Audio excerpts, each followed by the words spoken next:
Welcome back. I'm talking to Neil Sanders, author of Your Thoughts Are Not Your Own. Now, we were talking about the media and how it is controlled by intelligence agencies. And possibly by other groups such as the Council on Foreign Relations. Oh, absolutely. And, you know, I mean, there's numerous controls, and we talked about this briefly on the previous show. There's not just the sort of intelligence agencies and stuff like that. There's financial constraints, shareholder constraints and such like that as well.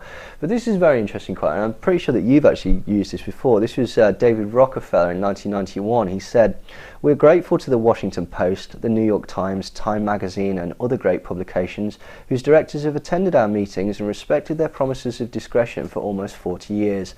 It would have been impossible for us to develop our plan for the world if we had been subject to the bright lights of publicity during those years. But the world is now more sophisticated and prepared to march towards world government. The supranational sovereignty of an intellectual elite and world bankers is surely preferable to the national autodeterminism practiced in past centuries." So again, they're not really even that shy about telling you.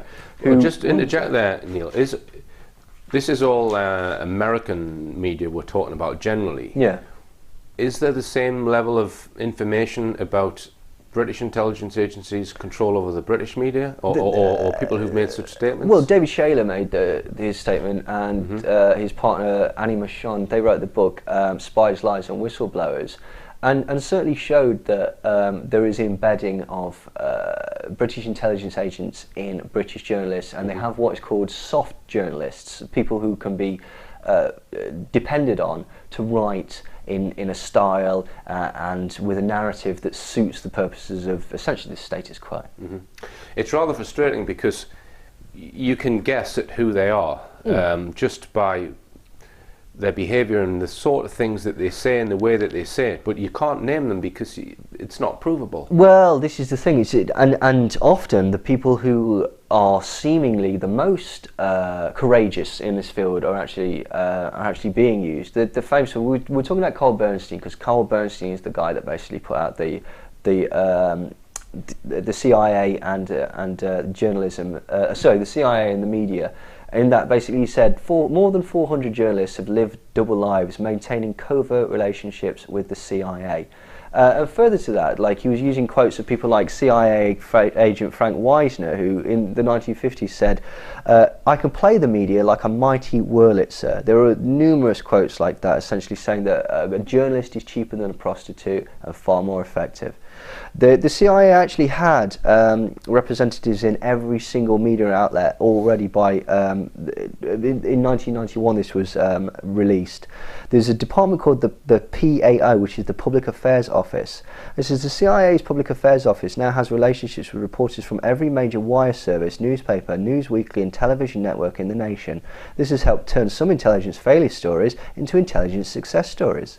In many instances, we've persuaded reporters to postpone, hold, change or even scrap stories.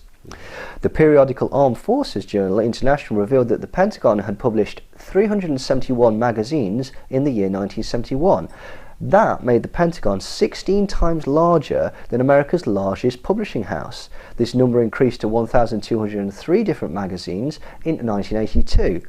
So how can they get away with that? So you're saying that the Pentagon or whoever are behind various publications that they're putting out. So it's control of information or even disinformation. Yeah, absolutely. I mean, what you're going to have is... So if they've got departments of journalists sitting at the Pentagon writing weekly articles or what have you. Yeah. How come that's not generally known about and where would you publish it? Objected to. Where would you publish it? Carl Bernstein had to go to a music magazine to publish it. This is the point. There are certain British publications that... Well, I imagine it's exactly the same in Britain. But the problem is you can't name them because people start getting upset because they say, "You can't prove that, Richard." Well, but it's. I'll tell you what they are. Well, I'll give you an example. Yes, definitely. Well, I'll give you an example. Well, the other thing is that it's interesting about the fact that they own papers and magazines and sort of certain other things. We also discussed on a previous program how they'll influence films and such like that. But what that leads to is one CIA agent writing a book which is full of disinformation being given a favourable review by another CIA agent who works for a magazine. And so this happens all the time. And one of the ones that we can definitely prove that we know is the case is Woodward and Bernstein. Like Carl Bernstein, as we know. You're talking about authors, yeah? The journalist Woodward and Bernstein, right? Carl Bernstein, who we're talking about, he wrote the article "The CIA and the Media," immortalised as Robert Redford in the film "All the President's Men." Now, "All the President's Men" tells the story of these two plucky journalists, Woodward and Bernstein, that managed to expose the Watergate scandal, the fact that President Nixon had ordered the burglarizing of government officers to find something, basically. Now, the ultimate culmination of that was I forget whether he was impeached or he resigned, and then many months later he had that humiliating interview with David Frost. This is currently known as Frost Nixon. Frost Nixon has been made into a film. It's considered one of the best journalistic spars of all time, where Frost managed to elicit some very, very dodgy phrases and statements from Nixon. I think one of them was, "It's not illegal if the president does it because the president's above the law." Several things about this. So again, we're seeing two huge victories in the eyes of the public there. Woodward and Bernstein have exposed it. David Frost has made the president look a fool. Everybody's happy. Except you find out that the Frost-Nixon exchange was scripted by the Pentagon. Scripted by the Pentagon in cahoots with the White House.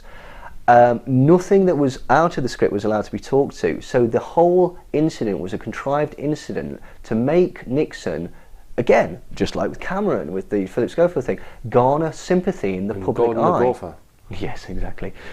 Furthermore to that, it gets worse, I'm afraid. It has been exposed that, whilst Carl Bernstein is a very, very fine journalist, Bob Woodward is actually a CIA agent that was put with Bernstein to lure him away from the actual truth about the Watergate scandal. Yeah. This is highly, highly speculative. It's talked about by Alex Constantine in a couple of his books, but the suggestion was, and this seems to be borne out by the facts, that what the Watergate burglary was there to do was to cover up the expose of the fact that President Nixon had a death list. He had a list of people that were for assassination or for harassment that were either left-wing politicians, left-wing activists, or right-wing politicians that he felt would become a rival to him. So these two massively, hugely successful media exposés by heroes of the media are both false, contrived events. And I know that David Icke has made a lot of allegations about Bill Clinton having people bumped off in his book. Well, I wouldn't be surprised. It wouldn't be beyond belief. Particularly if you're talking about the scandals like we were talking in the last episode, paedophilic scandals and stuff like that. Essentially, people sometimes need to be shut up. You mentioned before, you said that one CIA agent who would be a journalist would write a favourable review about another CIA agent who no one knows is an agent to get a book. Now, I'm just going to slightly change the conversation here, Neil, because I made a film a couple of years back about crop circles, okay? And in that film, I provided quite a lot of circumstantial evidence to show that possibly John Lumberg, his name is, who was, I don't know if he still is, the linchpin or the main crop circle maker, that he was possibly MI5, right? Now, all the evidence is in my film, all right, for that. Now, he's known as an artist, all right? Now, I think it's possible that this is done with artists as well, not just columnists and writers, that they will write a favourable review of a particular artist who's been put up by MI5 or whoever, right? Now the two names that come to light here, right, and I'm not saying that these are, it's just a theory, it's just something that I think might be true, I don't know if it's true. The two names are Banksy, and the other one is Damien Hirst. Damien Hirst. Yeah. Yeah. So here's my theory, and I'm not saying this is true, is that MI5 put forward someone like Damien Hirst, who's possibly an agent. Yep. He then puts a sheep in a glass case or something like that, and there's his modern art, or modern clot as I call it. Yeah. They then favourably review that. They invite a whole load of art critics, and some of them are agents themselves. They write a positive review, and then some daft idiot actually thinks it's worth something and goes and pays £10 million for it, and then that's money in their pocket. It's slightly worse than that, actually. What happens is Saatchi & Saatchi commission Saatchi & Saatchi, the advertising agency, commissioned Damien Hirst to say, we want you to make a piece of art. He comes back and says, this is it, a shark in a tank or whatever, and they go, brilliant, that's it, Or that's okay. Then Damien Hirst goes off to other people and gets them to make his art. He then goes back to Saatchi & Saatchi, who go, brilliant, we'll buy that for 10 million quid. 2 weeks later... Just to interrupt you there, Neil. We're hypothesising here. We're not saying this is how it works or this is what happens. We're saying we're just discussing the possibility that this might be what is going on. Hypothetically, 2 weeks later, Saatchi & Saatchi then put the piece of art, the bejeweled skull, the sheep, whatever. Piece of shit. Yep, exactly, on a house brick, whatever. Then they put it on auction, and the starting price is £10 million, because that's what it was worth 2 weeks ago. So you then get some unsuspecting person who wants to be an arty person who buys it and then pays £10 million for a piece of shit on a brick. Yeah, but this is exactly the same thing with certain artists in the entertainment industry as well. Like, okay, you know what's strange, if you go and watch artists like Rihanna, say, if you go and watch Rihanna live, you'll notice that no, quite, but she sings at 2 tones below what is output on her record. Right. And that's because essentially she's not a very good singer. And so she hasn't got the range to hit the keys that she actually wants to. You can do that with manipulation in the studio, but live, her voice just isn't powerful enough to carry it on. Okay. So the question is, if this person is not a particularly skilled artist, not certainly up there with the highest echelons, why put the effort into making people think that they are? Well, it's because essentially they are part of an agenda, or they are safe in as much as they can be manipulated and moulded and told to do exactly what you want. Anyone who writes a book, your book, will only get sales if it's reviewed in the mainstream media favourably in all of the right journals. Have you sent your book to any of these, to any major newspapers? No, I think they'll ask me to take the bit out where I suggest that George H.W. Bush is a paedophile. I think they'll probably ask me to take that out, so I thought I'll keep that in, because it's a witness statement. Of George W. Bush? No, not of George W. Bush. Paul Benassi basically implicated George H.W. Bush in the Franklin scandal. Yes, in my book. All right, so somebody said George Bush is a paedophile? Yeah, Paul Benassi did. George Bush Senior? George H.W. Bush Senior, yeah. All right. That's quite well documented. Right. But this is the problem, essentially, if you go to a publishing house or you go to somebody, your vision will be changed and changed and changed.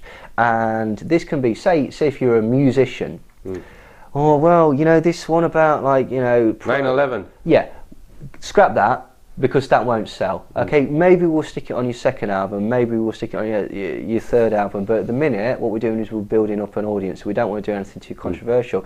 You're in a film, you're writing a film, we've already discussed it. If you want to portray the US military or use military equipment, they get a final rewrite of the script. If you're writing anything for television, somebody will come in and they will change it, they will alter it so that your original vision has been sort of co-opted. And this will be explained to you in a, look, this is marketing, we know what we're talking about, but that's not your original vision. And this happens across the board in all avenues of output. Incidentally, you can get this book from Neil's website, which is? neilsandersmindcontrol.com. neilsandersmindcontrol.com. You can also buy it from richplanet.net. 2 books, in fact. Now then, Neil, a little while back, I displayed some of these Daily Mail headlines on the show, stuck together. Okay, so this one here, where there's a story here with the word handcuff in it, which is a nothing story, because it's just apparently some mental patient or other had to be handcuffed, and it's such a scandal because the police had to handcuff him. So did police have to handcuff some mental patient or other? But it's next to a picture of Kate, which is unrelated to that. And it looks like she's handcuffed, right? So I thought that was possibly a subliminal. And there's another one here with the Queen. There's several with the Queen appeared. There was another one with Kate 7 bomb victim. If your eye just passes across there, bomb victim Kate. Now I don't know whether they're just coincidences or what. Have you got any thoughts on whether they're putting subliminal messages into subliminal advertising minds? Is not illegal in America. A lot of people don't realise this. It is used in America. Like, a lot of people think, I'm not sure about those particular ones, because how would you know? No one's ever going to admit to it, are they, anyway? But basically, subliminal advertising is used in America still. I mean, there was the famous incident of, it was an anti-Al Gore political advert, and it, basically, if you freeze framed it, it had the word rats that came up whenever Al Gore was mentioned or something like that. Now, most people, when they think about subliminals, right, okay, subliminal advertising, the famous experiment is the James Vickery one, where essentially it was a cinema, and what he did was he put up a fraction of a second, a frame that said, drink Coca-Cola, eat popcorn, and then reported that this caused increases in sales. But the people wouldn't consciously see it? No, apparently at all. Not. Apparently not, no. They would come out of the cinema and say, if they were told that message had been on, they would say, no, it wasn't. Yeah, so yeah. they It was can't too actually fast see for them it. to visually... Right. Okay. But it had an impact on them. Well, according to James Vickery, the thing is, what's strange about that particular experiment is later it was exposed to be a hoax. Now, whether that was a hoax or not, I'm not sure. But prestigious universities, I forget, Harvard was certainly one, Yale was certainly one, and very recently, it's discussed in the second book. Somebody sent me a DVD that they'd taken of Fox News in America just before the adverts, putting out quite sort of, I'm not sure what the word it was. It's the one with the devil, actually, as well. Right. I don't know if anyone's seen that, but it's Fox News, and then this is an explosion, and the devil's face comes out. Like, but the point is that essentially, in the past few years, very, very prestigious psychological departments in universities have actually done investigations into this, and they've discovered that subliminals do actually work.